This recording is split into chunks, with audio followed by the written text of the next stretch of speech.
Yeah, you already know. It's 107.7 WFCS Newburgh and Hartford, The Edge. It's your good friend DJ Be Easy. And we got a very, very special guest in the studio, the life coach herself, Ray. How you doing, Ray? Hi. I'm doing pretty good. Should I do anything with this mic?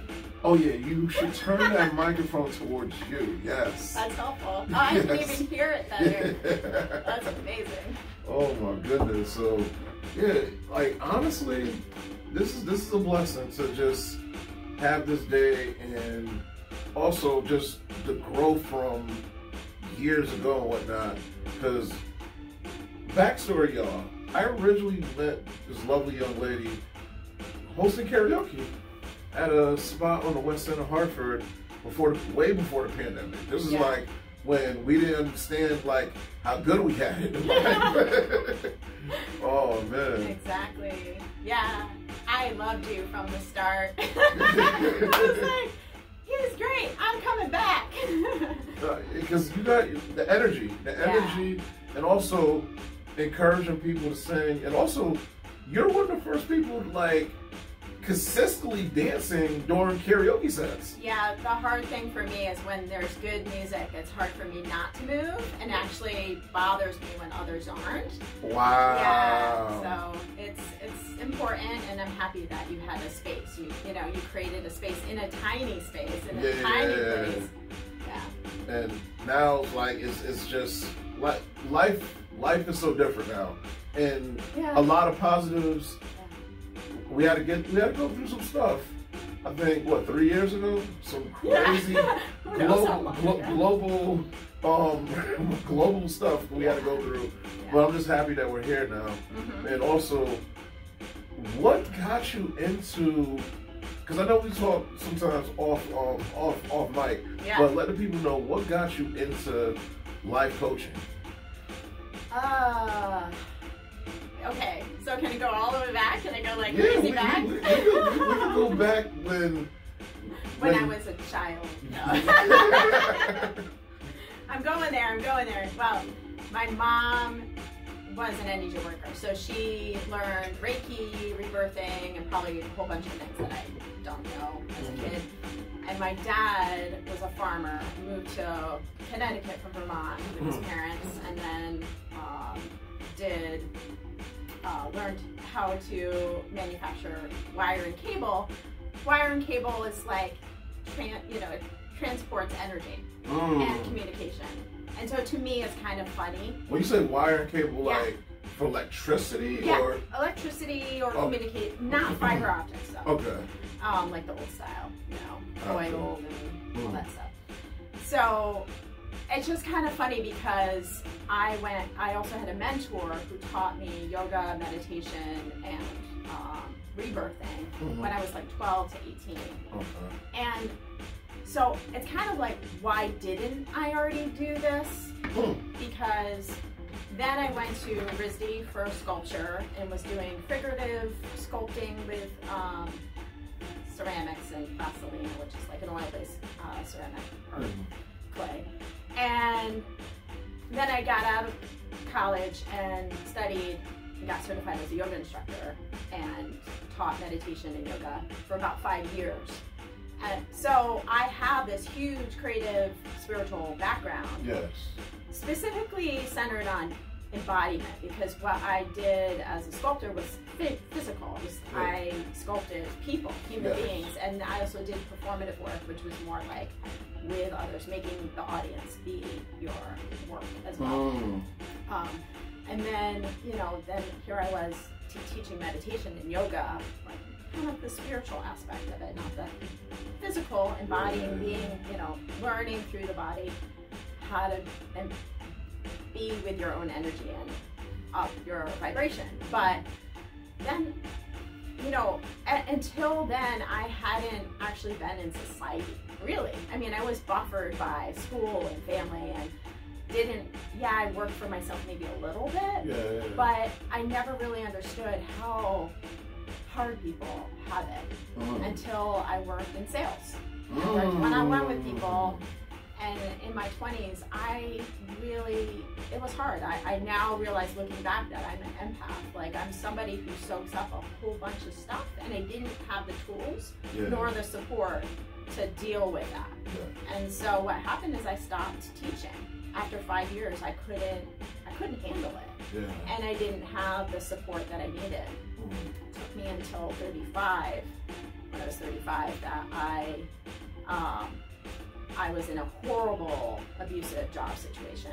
And this is the job with sales, like? No, I started bookkeeping kind of almost around the same time I stopped teaching yoga. Actually, I was like learning how to bookkeep, like more accounting related stuff. So it was all like in the mind. It was totally different from what I was doing. I was a framer at a frame art shop, like print framer. So I was doing a lot of physical stuff, and then I went from there to like a bookkeeping job in my 20s as I was getting certified as a yoga instructor. And I think I needed that to get like out of the front of people in a certain way, because when you're in sales or when you're like the server of somebody, you get inundated by people's energy, more so than maybe in an office, in that incoming office. But so that was maybe good for me, but not good. So yeah. And then I had this horrible business, you know. Well, you said horrible business. Like the boss, the owner, was very abusive. And I didn't know how, again, like I didn't have the tools. I'm a very soft-spoken person normally. Like that's, you come with a comfortable speaking voice. Yeah? Yeah. Well, that's good. Yes. Yes. And I learned to be a follower in a lot of ways, you know, from my family. And I was the youngest, and so I didn't know how to just really be like, no, this is just not okay. And so I had to get to that place of not okay. And the best way I knew how was to say, I need to go independent. I need to work for myself. I need to get out of this work environment because I can't handle the way people think I need to be. And I'm just not that person. So epiphany came up. Yeah, oh, for sure. I had to imagine myself somewhere else. It took a lot. I had to stand up to that employer. I had to get a new job. I had to move. I had to register for my LLC. You know, I had to decide, because at that point in my life, if I didn't, I had gained like 50 pounds. I had so much back pain. Everything in my life just wasn't working.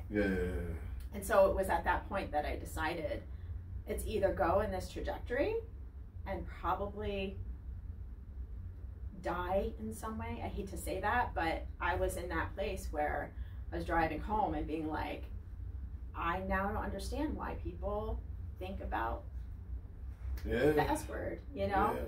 You know? And honestly, like, there's a lot of people that, I hate to use the term the walking dead, but there's a lot of people in situations, especially in the corporate world, where they're truly not feeling fulfilled or unhappy and whatnot, and they're thinking this is the way because of whatever situation they're in. But once you open up your mind and you realize, hey, we can make other things happen, and everybody has some type of power or talent to generate whatever they want to generate. You know? Yeah. So it took me a while to get to that point. And I think at 27, I think that's when the light bulb happened. That's the age. And then I think 28, 29, the Bible got hit over my head. And that's another epiphany. We'll talk about that. No, I'm not disking, like I believe in a lot of things. I'm not knocking anybody that's heavy into the Bible, but I do remember 29. Like, well, not literally. So it's different epiphanies to get me to get us to this point. Different things in a sense of correlation. So and they form in different ways. 27's a real physical, scientific age, and a mystical age. Really? Yeah, because your brain there's like a time period, I'd say about 26 to 28, that your brain changes. It kind of melds and you're no longer growing in the same way. And so the same goes for astrology. Astrology, there's a Saturn return, and it's like a 27 and a half. There's a time frame that it's the same as when you were born. It's the Saturn return. So your Saturn returns to the same place it did when you, in your natal astrology, when you were born. So Saturn's like the teacher, and it's the man in a way, but in a lot of ways it teaches you what you need to do to get. You have to work, and if you haven't done that work, then you kind of get hit over the head. And it might take a few years to see that hit over the head, but yeah. And so I stopped doing yoga because I knew that at that point I needed to learn other things. And sadly, it meant quite a few years of learning in a place that, you know, it doesn't always happen that way. It can be good and it can be bad. It can be a whole bunch of things. It's just whatever you need at that. And usually it's a big shift that happens around 27, where people up and leave. They find out they have some mental illness or something. And just letting the audience know, we're basically on the subject of life coaching, and like right now the discovery, it doesn't seem like it. The discovery part of life, and you know, whatever you're going through, whatever like unfulfillment you're having and whatnot. So just, you know, so because right now it feels like we're at a backyard barbecue. We're just vibing out, but that's the energy. Talking really deep. Yeah, that's the energy I'm bringing. Like we want to bring and whatnot.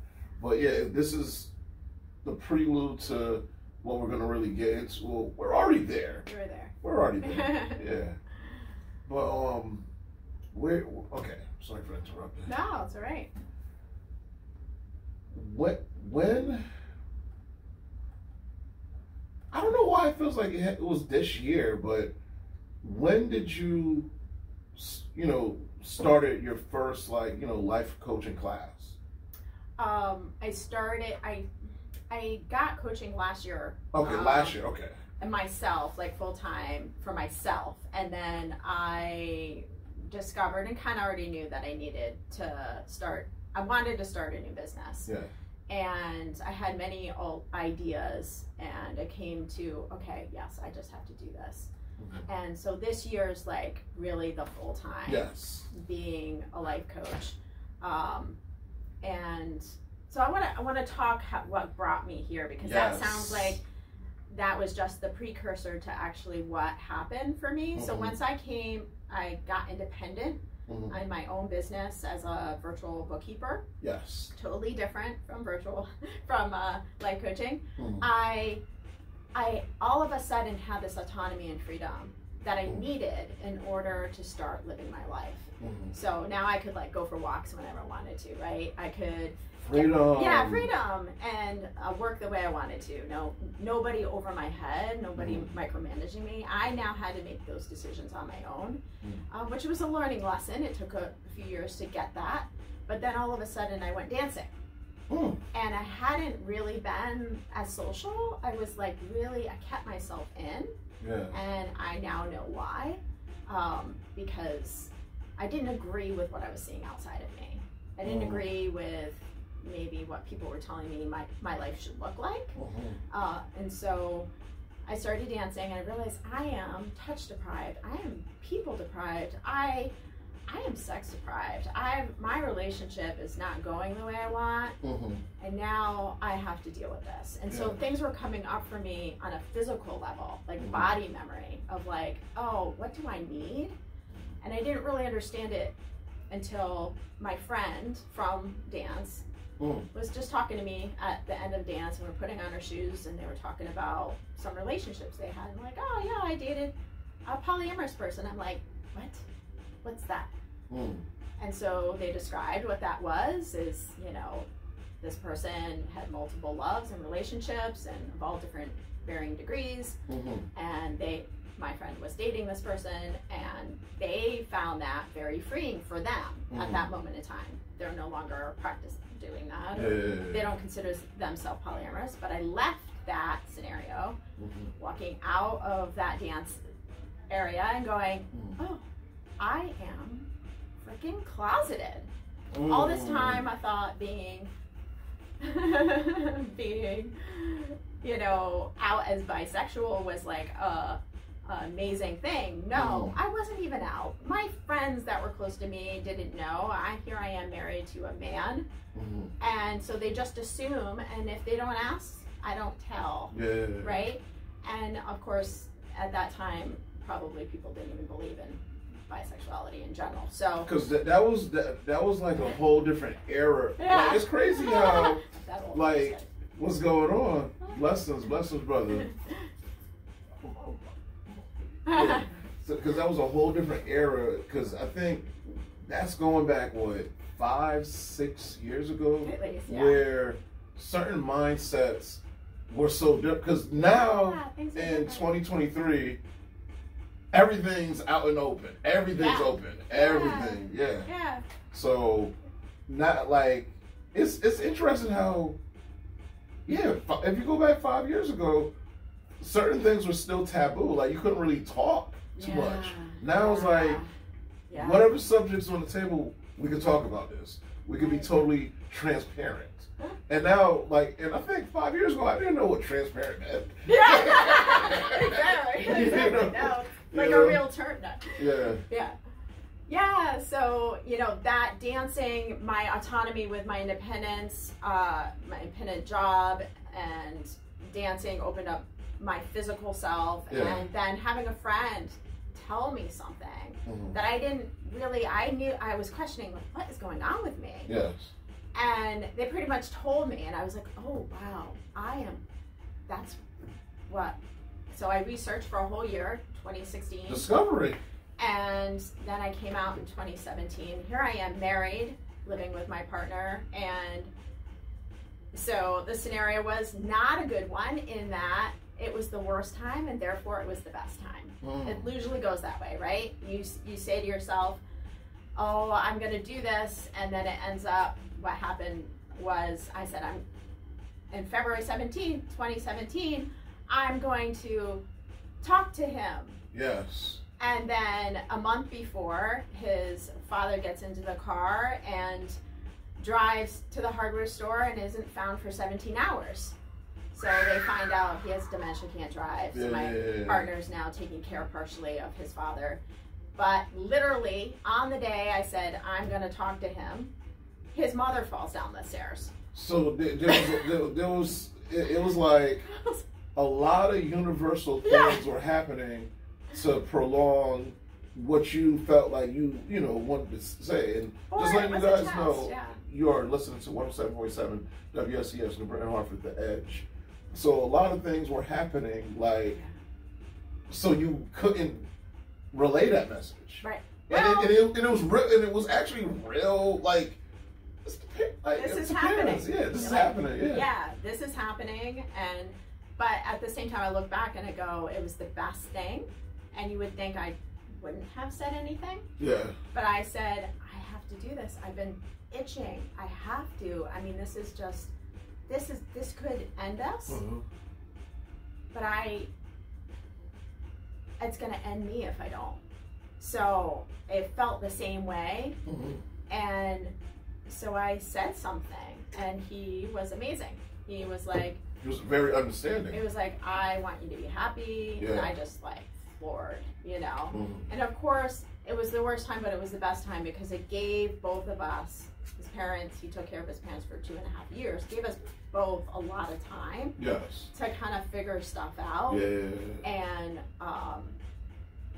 And it was right before COVID that we finally got to a place of, his parents had passed away in 2019. Sending positive energy to him. It was a lot. It was a lot. And being there for him at the same time as he's being there for his parents and me being there, trying to be there for myself in this new place. It was a lot of change in 3 years. And then, but thankfully we did it before COVID because we probably wouldn't have been together. You know, like, because once he got back to his parents,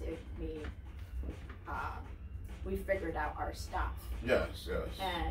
But what I'm trying to say is that sometimes you need things before other things, like freedom and autonomy. Sometimes you need to get into a place where you can experience yourself in a new way and feel better. Like dancing for me made me feel better like, all the time. I wouldn't have discovered or had the tools, you know, in order to see. Because dancing was the gateway. It was the gateway for me. Yeah. And I do believe the body is a gateway. Yes.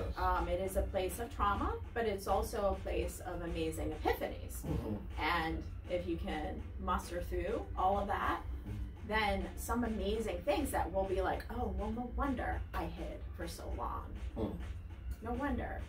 And that's what brought me, my story is important because if I hadn't had a mentor who helped me when I was 12 to 18, if I didn't have that friend who told me about polyamory, I wouldn't be here. So when I came out, I said, I'm going to come out fully. I'm going to be honest. And because I can.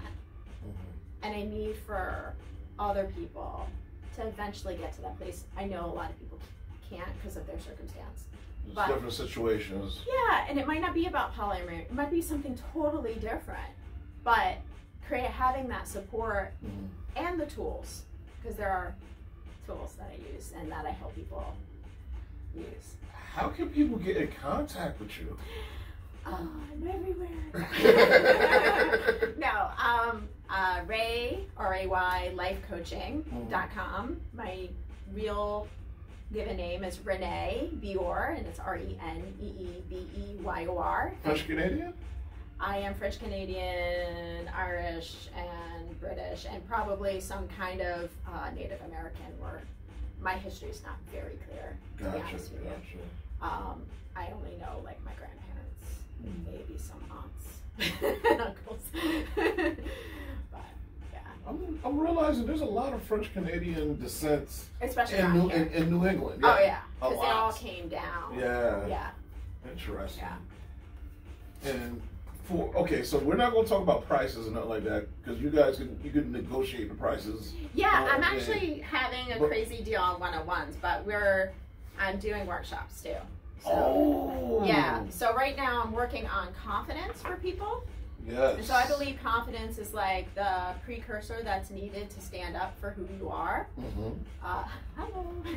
And so I'm doing some confidence workshops, and next week, August 2nd, in Stafford Springs, Connecticut, I'm holding a free talk at 5:30 to 6:30, August 2nd, Wednesday.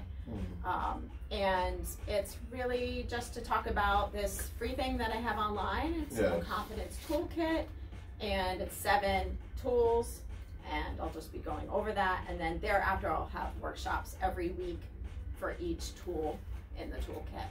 The C word is so important because confidence. Yes, because it could literally break you from being at, as an example, a retail job at, and I'm not knocking anybody that's working at Nordstrom's because you're probably making, you know, a pretty penny per se, depending on where you're at. But let's just say you don't want to be at Nordstrom's no more, and you want to actually run your own store. You know, somewhere like downtown New Britain or Farmington, Connecticut, West Hartford, with confidence can spring through other ideas.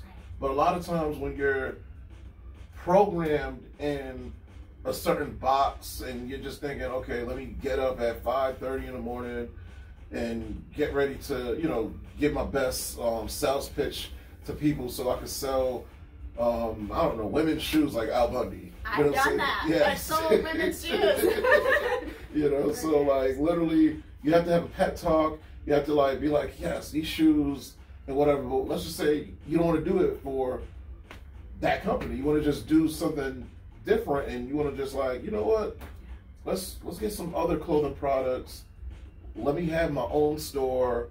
Let me have my own freedom. Let me set my own hours. Yeah. You know, so confidence can be that fine line of I'm programmed to this, or I'm reprogramming my mind to a whole different other possibility. Yeah. So what's going to kick you into yes. gear to start really feeling like it's possible and probable, you know, that, and actually all of the tools that I give you in the seven tools are the things that I did to get into independent, you know, work, but also what I'm doing right now, like continually. So it's not, it's like reimagining yourself, you know, in a certain way, and some things to get you there, you know, past those little, what people tell you, and, you know, your everyday life and waking up, the same thing over and over again. How do you break out of that slowly in incremental steps? Yeah, that's what this is all about. So it's safe to say, not just people that's going through that gray area of what's next or what to do, but even people that's established. This is good to just sharpen up your skills, sharpen up your confidence. Right. You know, so right, or think outside of the box of what you've been doing. I mean, here I am doing that. Like, I was a virtual bookkeeper, going to like totally different people. Here I am, one-on-one with you. Yes. I'm doing workshops in person. As a virtual bookkeeper, I'm behind a screen. A lot of the clients that I've never met.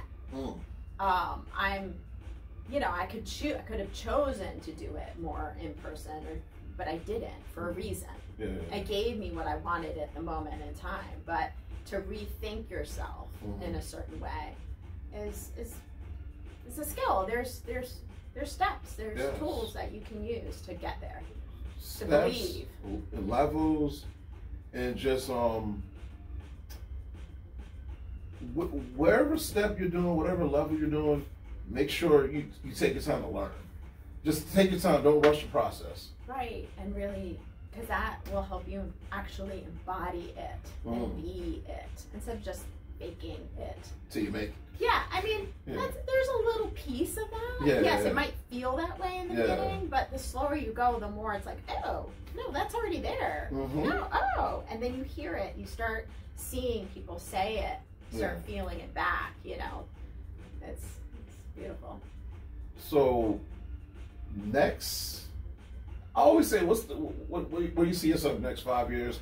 I'll say, where you see yourself in 2026, because we're in 2023. So the next 3 years, where are we with this? Where are we? I would like to be traveling and speaking. I would like to have written a book and it coming out. Like a real fledged, maybe even before that. But I know writing a book takes a long time, so I'm aware that it could take 2 years, you know, just to write it and for it to come out at least, you know. I already have ideas, so I'm really excited. I know I already have a vision board of where I want to go, but yeah, I'm excited. Honestly, I'm looking at this door at the radio station. It kind of does remind me of a vision board a little bit, because it's like, okay, artists, energies that we want to like, and even like different anime stuff that's on there. So it's just the character of the room, the character of life is your vision. So just more stuff. I'm also doing meditations every Monday through Friday morning from 8:30, still in Stafford Springs. And but I will be recording them as of August 1st and posting them on YouTube. So they will be available, and my YouTube is at Ray Life Coaching. So it's actually the @ symbol, Ray Life Coaching. So you can check me out there. And if you want the free confidence toolkit, just go to raylifecoaching.com /free-resources. Honestly, guys, you have if you're listening or you're going to be, you know, watching on YouTube in the future or Instagram, you have zero excuses. She just said the magic word. F-R-E-E. Yeah, you free. Do it yourself. Free. Yeah. Like, and ask me questions. I'm on Instagram, TikTok, and Facebook, and all those things. So I would definitely love to know how it works or doesn't work for you, because that will help me make changes. Guys, you have no excuses. No excuses. No more, well, I'll wait till, no, just, you see the dates, you see what's going on, you see what's available. You know, yeah, you probably have to go to the, you know, the grocery store, pick up some almond milk and whatnot, but before you pick up your almond milk, check her out. You know? It's that simple. It's, you know, it's like, I'm about to sip this coffee. That simple. Yeah. But honestly, open door policy, especially, I think we should do part 2 probably in October. October, November, nice when there's like a lot of fish out here. Like the kids are just running back and forth to students. Also, big shout out to the incoming students, freshmen, transfer students that's currently on this tour of the campus. You know, I think we saw a few people walking through and whatnot. So shout out to you guys for just you know, putting your future in your hand, and you just want to make some things happen. So there's a lot of amazing things that happen on this campus at CCSU. And also remember, a lot of your learning will happen outside of the class. So have an open mind, be kind, and just stay on your grind. And I did not mean to rhyme. I did not mean to freestyle. Yo. Oh, Sean, I did not mean to give any bars out here. Sean is in the office, you know, so I was not rapping. You know, he raps. Yeah, but, that's good. So, but yeah, open door policy. Any shout outs? Oh, yeah. Actually, there is Join the Pack. There's roller derby. Oh, snap. So, I guess August 27th, they are having lessons for a certain amount of weeks. So does it say 10 weeks? They are looking for people. It's in Vernon, Connecticut, but it's the Hartford, you know, women's roller derby. So Latoya and Laura, if you are listening or watching in the future, yeah, check this out, because they're big into the road. Like, actually, I think they were a part of. They were on a road derby team. Oh, really? Yeah, I got to get more information on that, but yeah, they're looking for people. Yeah, they really need it to like practice and get it going. So, nice. Also, I have a group on Meetup that I'm trying to build, especially on my part of the world, which is Northeast Connecticut, which is kind of a sleepy town, but I'm looking for women who are empowered, that like to empower other women, and women being very loosely termed, meaning, you know, women who represent, women who classify themselves as women. So it's on Meetup, and I think it's like Northeast Connecticut LGBTQ plus something like that. But if you're curious, I can post it on my thing. But there is a meeting actually tonight. Wow, it's Thursday. I almost totally forgot about it. Tonight at 6 to 8 p.m. at the Stafford Cidery, which is Crazy Cack. And it's a cute place. Even if you're not coming to join us, it's a very cute place to just hang out and have some cider or beer. I think they have like all different things, but yeah, great stuff. Yo, shout out to Stafford Springs. They got like a cool artsy vibe going on right now. I love it. Yeah. I love Stafford Springs. It's so cute. It's small, but it's so cute. And for those that are unfamiliar with Stafford Springs, it's like kind of like, what, 10 minutes away from Enfield, Connecticut? Or less than that? Yeah, I'm not even from it. Yeah, say 10 minutes. I'm trying to think from here, it's probably like, Hartford is probably like 25 to 30. It's right off the highway, really. Yes. Because you just get off the 84 and take a left and get to. I wonder if they still. I'm going straight. I wonder if they still have the motor races. You know, I don't know. Because they were known for that a little loud. bit. I always feel like I could hear them from my place, and I live in Ellington, Connecticut. So, yeah. Honestly, Ray, this has been a blessing. Yeah, thank you so much. Like, we got to do a part 2. Yeah. Because part 2 is going to be a bigger audience. Even though, honestly, we create a big audience. That's all that is. Yeah, we are the audience. Yes. So, peace and blessings. We about to get into a couple public service announcements, and then I'm going to be breaking some new music in. You already know, it's 107.7 WFCS, New Britain, Hartford, The Edge. Also, if you have any comments, questions, concerns, hit us up on the WFCS radio or Instagram, DJ Be Easy on Instagram. That's DJ_B_EZ. And yeah, we're here. You already know, 107.7 WFCS, New Britain, Hartford, The Edge.